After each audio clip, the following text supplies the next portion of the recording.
우리 지난주에는 이 예후가 요람과 그리고 그의 어머니죠 이세벨을 죽인 사건을 봤습니다.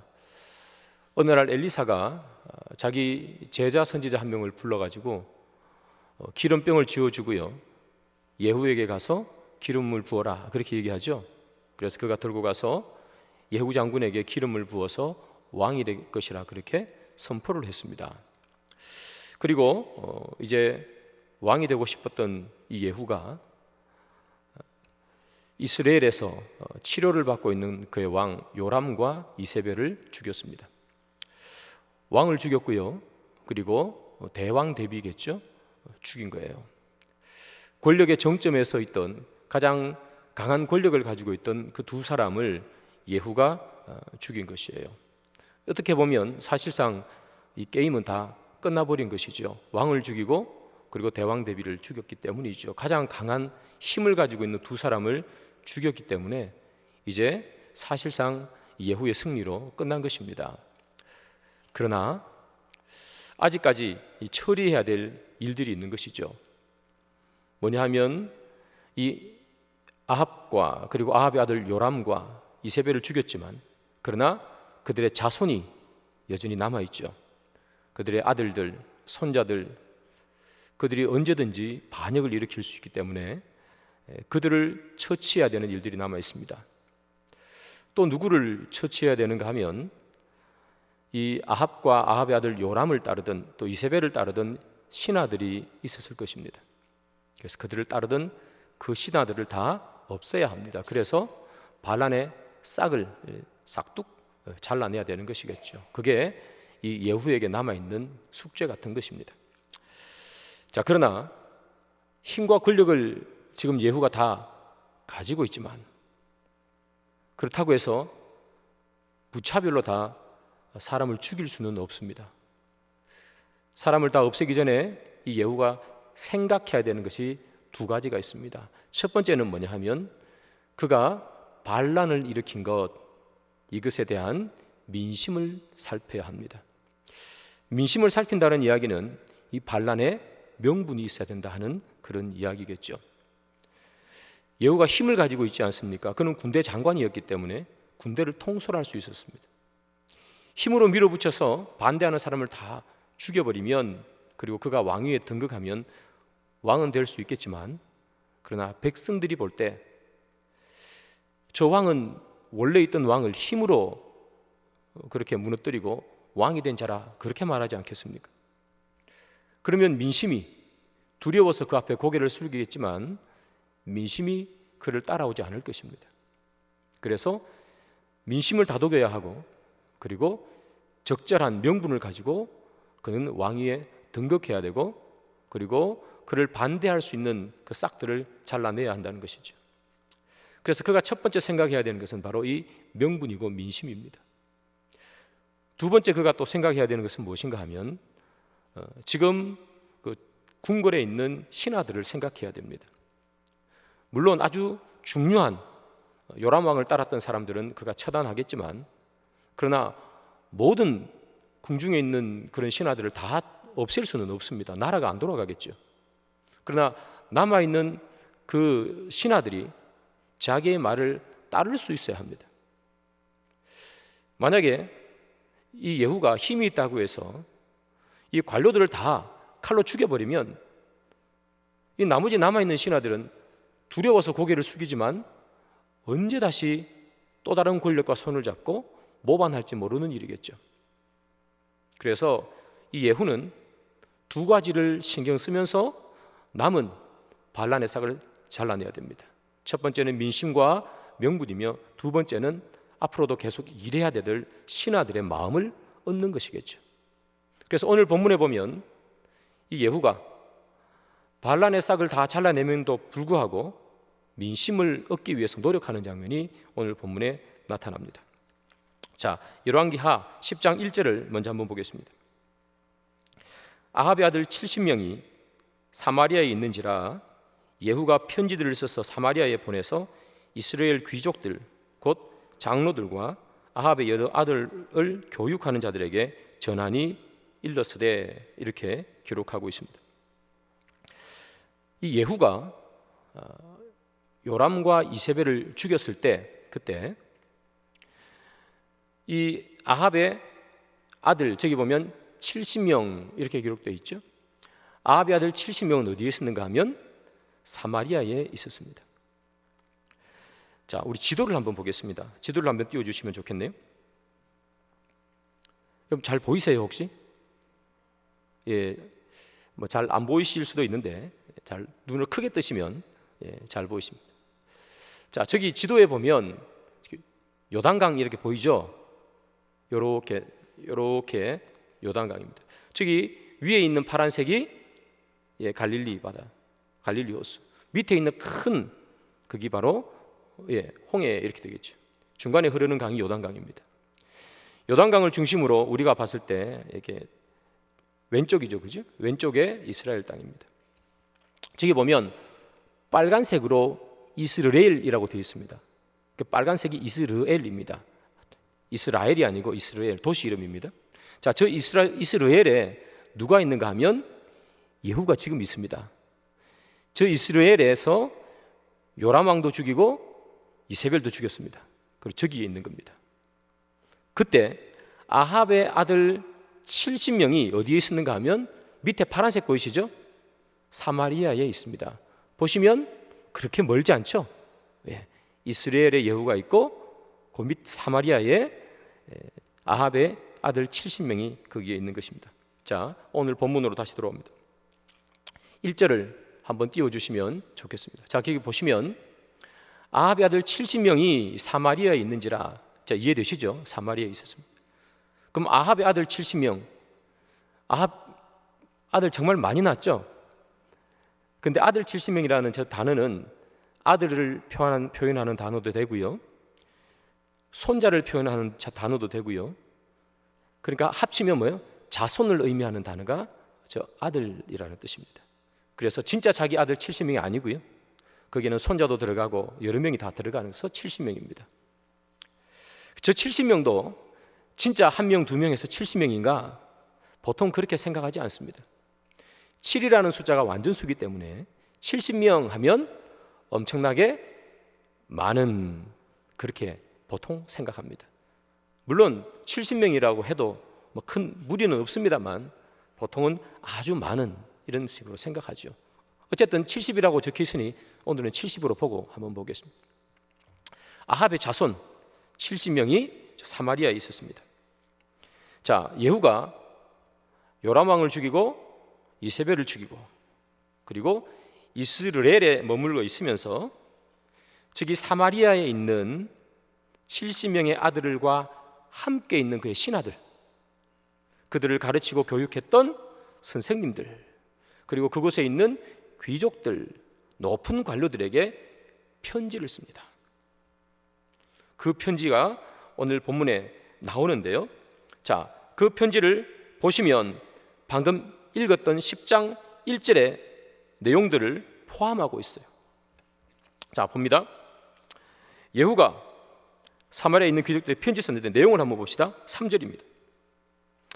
너희 주의 아들들 중에서 가장 어질고 정직한 자를 택하여 그의 아버지의 왕좌에 두고, 이렇게 썼습니다. 편지를.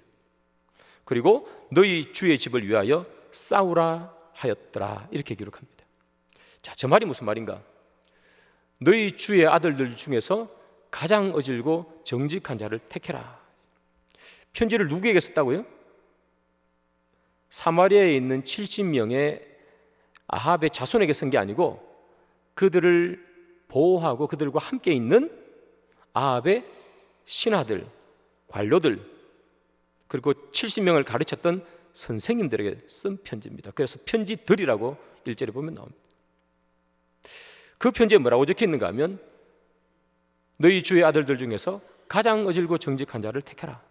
그 말은 무슨 말인가 하면 이 70명의 아들들 중에서 제일 훌륭한 사람 한 명을 왕으로 세우라 하는 그런 의미입니다. 자기가 왕권을 찬탈하거나 빼앗는 것이 아니라는 것을 말하는 거예요. 세우라는 거예요. 그리고 뒤에 말은 이런 말이에요. 그의 아버지의 왕좌에 두고, 너희 주의 집을 위하여 싸우라 하였더라. 이렇게 기록하죠.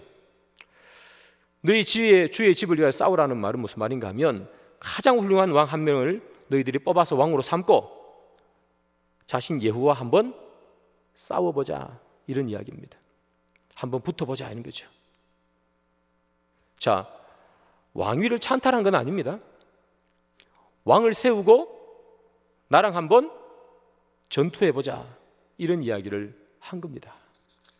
자, 이 편지를 사마리아에 있는 귀족들, 관료들이 받았습니다. 그들이 생각합니다. 가만히 생각해 보니까 두려웠습니다. 지금 그들의 왕이 죽었죠. 이세벨도 죽었죠. 전쟁을 통치할 통솔자가 있습니까? 없습니까? 없어요. 예후랑 싸울래도 전쟁할 때는 제일 우두머리 한 명 있어야 되잖아요. 그 명령이 내려갈 텐데 그 사람이 없는 거예요.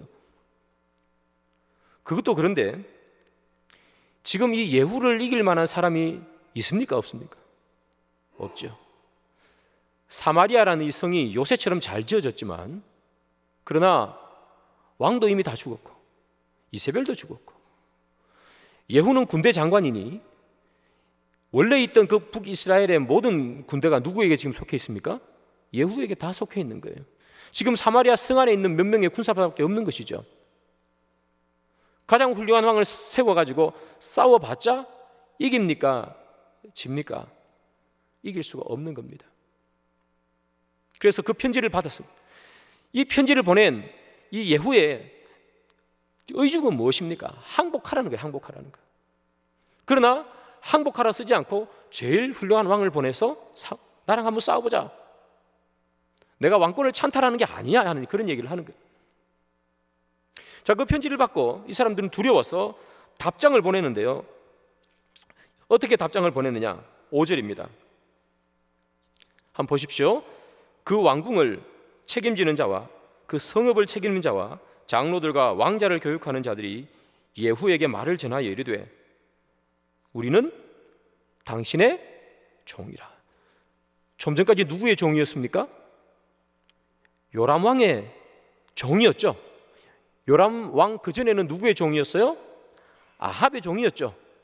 근데 지금 그 편지를 받고 두려우니까 누구의 종이라고요?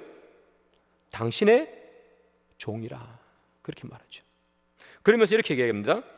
당신이 말하는 것을, 모든 것을 우리가 행하고 어떤 사람이든지 왕으로 세우지 아니하리니 당신이 말하면 우리가 다 듣겠습니다. 가장 훌륭한 왕 한 명 세우라 했는데 세우지도 않겠습니다, 그런 얘기하는 거예요. 당신이 보기에 좋은 대로 행하라 한지라. 무슨 말이죠? 당신 하고 싶은 대로 하세요. 우리가 다 따르겠습니다. 항복 선언이죠. 그렇게 얘기하는 거예요. 이 편지를 예후가 받았습니다. 편지를 예후가 받은 후에 다시 또 그들에게 답장의 편지를 씁니다. 어떤 내용이냐? 이런 내용입니다. 너희들이 진짜 내 편이 되고 싶으냐? 너희들이 내 편이 되고 싶으면 너희들은 너희들과 함께 있는 그 70명의 목을 잘라서 나에게 가져와. 그렇게 편지를 쓴 겁니다. 자, 그러니까 이 편지를 받았던 그 당시의 신하들과 관료들이 행동이 10장 7절입니다. 편지가 그들에게 이르매 그들이 왕자 70명을 붙잡아 죽이고 그들의 머리를 광주리에 담아 이스라엘 예후에게로 보내니라. 그렇게 기록했어요. 그 편지를 받자 그대로 행하는 거예요. 그래서 그 관료들이 좀 전까지만 해도 그들이 보호하고 있던 그 왕자 70명의 머리를 자릅니다. 그리고 광주리에 담아가지고 지금 이스라엘에 있는 예후에게 보내는 것입니다. 예후가 군대를 끌고 거기 앞에 서서 무력 시위하지도 않았습니다. 군사는 코빼기도 보이지 않습니다. 단지 뭐만 왔다 갔습니까? 편지만 왔다 갔습니다. 편지만 왔다 갔습니다. 그런데 그들이 겁을 먹였습니다.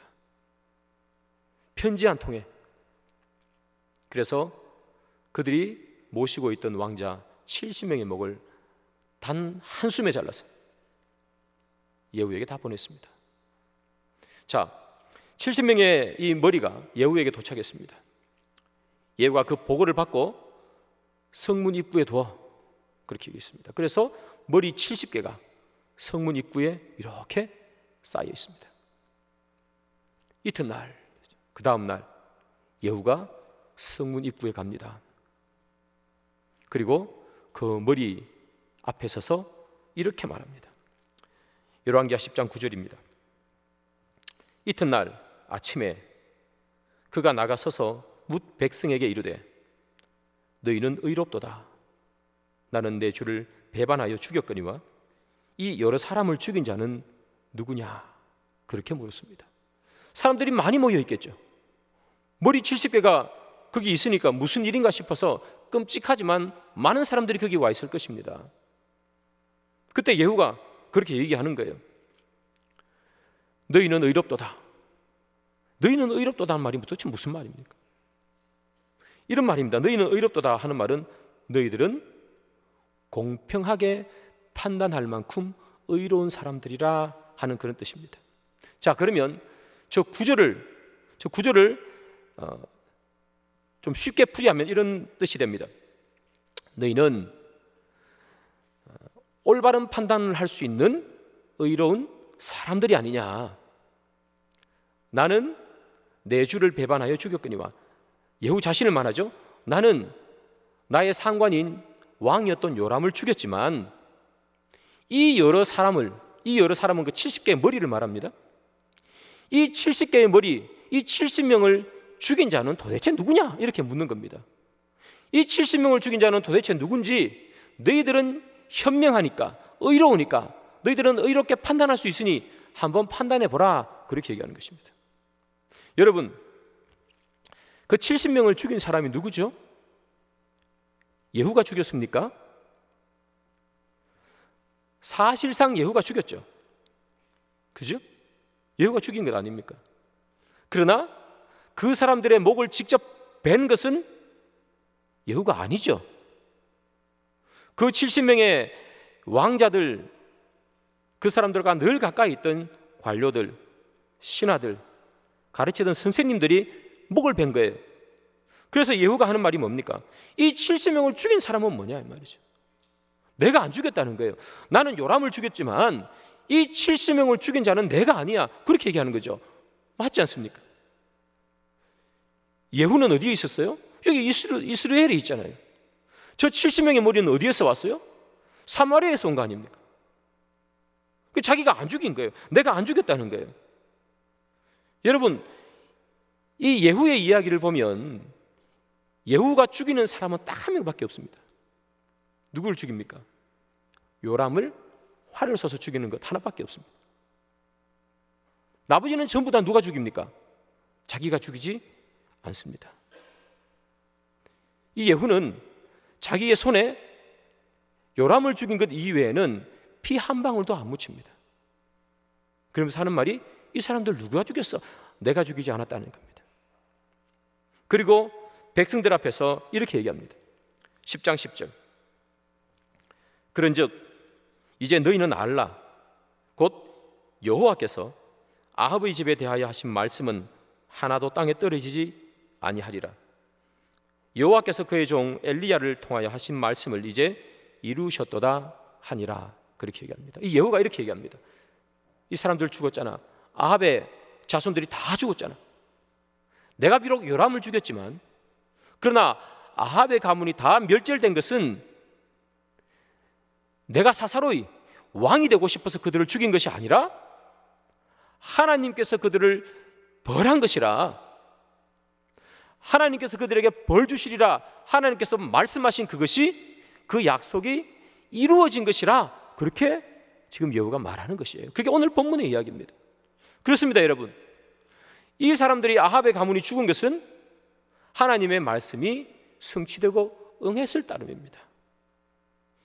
예후가 죽이고 예후가 계획했지만 그러나 하나님의 뜻에 의해서 이들은 다 죽은 것이고 그를 위해서 예후가 사용되었던 것이죠. 그게 오늘 본문의 이야기입니다. 자, 그러면 오늘 이 전체 본문의 이야기 가운데 우리가 받을 교훈이 있습니다. 두 가지가 있습니다. 첫 번째는 뭐냐? 첫 번째는 사람을 의지하지 말라는 것입니다. 여러분, 아합 가문의 사람들이 누구에게 다 죽습니까? 가장 가까운 사람에게 죽습니다. 요람이 누구에게 죽습니까?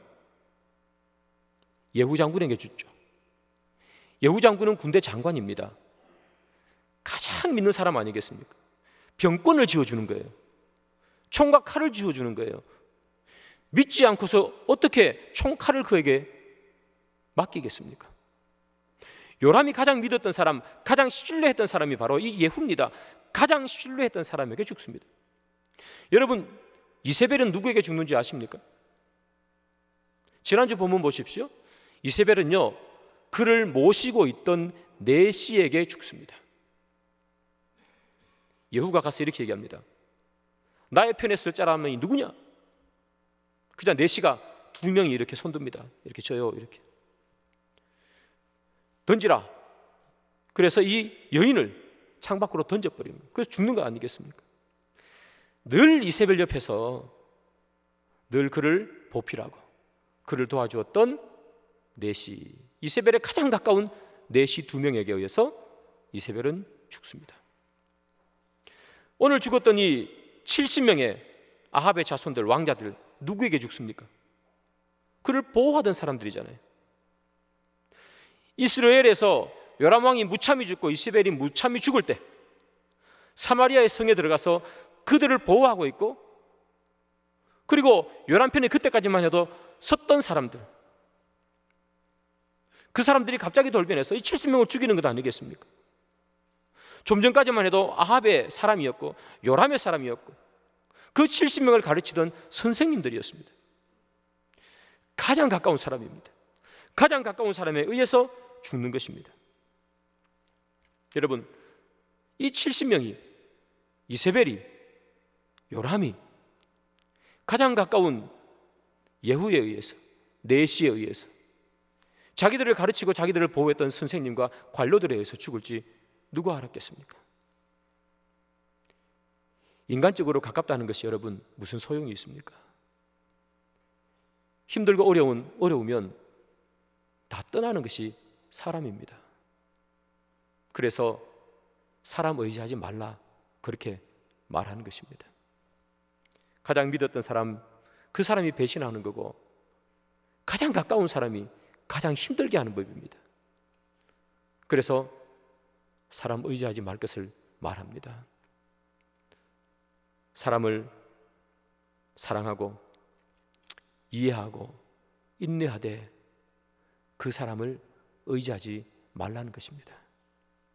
누구를 의지하라는 거예요? 오늘 본문에 하나님 의지하라는 그런 이야기 아니겠습니까? 예수님을 누가 배신하죠? 가장 가까웠던 사람이잖아요. 12제자 중에 한 명인 가룟 유다가 예수님을 배반합니다. 누가 예수님을 배반해요? 늘 교회 나와서 예배드리고 기도하는 우리가 예수님을 배반해요. 예수 안 믿는 사람이 예수를 배반한 게 아니란 말이에요. 우리가 배반해요. 예수님을 누가 팔았어요? 바리새인이 팔았어요? 여러분, 늘 예수님을 대적했던 그 바리새인이 예수님을 판 게 아니에요. 제자가 팔았어요. 사람 의지하지 않는 것을 오늘 성경은 이야기합니다. 하나님 우리에게 뭐라고 얘기합니까? 사람 의지하지 말고 예수를 의지하라. 우리가 왜 예수를 의지할 수 있습니까? 주님은 변함없는 분이시기 때문에 그렇습니다. 주님은 극한의 상황 속에서도 우리를 배반하지 않습니다. 십자가의 그 상황 속에서도 다 이루었노라 그 한마디 하기 위해서 그 끝까지 십자가에 계신 분이 예수님 아니시겠습니까? 사랑하는 여러분, 사람 의지하면 망하지만 예수 의지하면 살아날 구멍이 생기는 것을 오늘 이야기하는 것이지요. 여러분의 인생에 풍랑이 찾아왔습니까? 누구를 의지해야 됩니까? 여러분 인생에 역경이 찾아오면 누구를 의지해야 됩니까? 사람 의지하면 그 풍랑에 다 빠져 죽는 것입니다. 예수님의 제자들을 보십시오. 풍랑이 칠 때 예수님께 못 걸어가잖아요. 그러니 그냥 배에 그거 붙들고 부들부들 떨며 있는 것 아니겠습니까? 그러나 예수님 보고 걸어가는 베드로는 예수님께서 손잡아 주시잖아요. 인생의 역경이 오면 사람이 아닌 예수를 붙드시기를 소망합니다. 가장 가까운 사람이 우리를 늘 실망시킨다는 것을 여러분 기억하시고, 사람 붙들지 마시고, 힘들 때 내 친구가 나를 도와줄 거야, 여러분 그거 믿지 마시고 주님을 의지하시는 여러분들이 되기를 바랍니다. 두 번째, 이 본문을 통해서 우리가 받아야 될 교훈은 뭐냐? 올바른 정체성을 가져야 된다 하는 이야기입니다. 여러분, 이 신하들이 왜 왕자의 머리를 베었어요? 두려웠죠. 예후의 손에 자기들도 죽을까 봐 두려웠습니다. 그래서 아까 본문 5절에 뭐라고 봤습니까? 우리는 당신의 종이라 그러지 않습니까? 아니, 예후가 무슨 군대를 몰고 와가지고 무력 시위하는 것도 아니고요, 그냥 편지 한 통 날라왔습니다. 그런데 그 편지 한 통 보고 벌벌 떨면서, 좀 전까지만 해도 요람의 종이었고 아합의 종이었는데 그들이 하는 말이 뭐예요?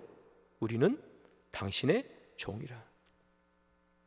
그들은 언제든 이 왕에 붙었다가 저 왕에게 붙었다가 그들의 주인을 마음대로 바꿀 수 있는 사람들이었습니다. 왜 그렇습니까? 정체성이 없기 때문입니다. 내가 누군지 하는 정체성이 없는 거예요. 나는 누군가, 내 주인은 누군가, 정체성이 없으니 이 왕에게 붙어 있다가 저 왕이 힘이 세면 저 왕에게 갔다가 또 저 왕이 힘이 세면 또 저 왕에게 갔다가 그들 마음대로 왕을 옮겨 다니는 사람들이 이들 아니겠습니까? 우리가 세상에서 세상 사람처럼 사는 가장 큰 이유는 뭐냐면 우리가 누군지 정체성을 잃어버리기 때문입니다. 나는 누구의 종인가? 나의 주인은 누구인가? 나는 누구의 말을 들어야 되는 것인가? 나는 누구의 명령에 복종해야 되는가? 그 정체성을 잃어버리기 때문에 우리는 늘 하나님을 떠나는 삶을 사는 것입니다. 우리는 늘 여기 나오는 이 신하들처럼 주님은, 나는 주님의 종입니다, 그렇게 말했다가도 저게 더 좋으면 그냥 그거 따라가 버리기 때문에 우리는 늘 정체성에 혼란이 오는 것입니다. 그래서 우리가 늘 하는 말이 무엇입니까?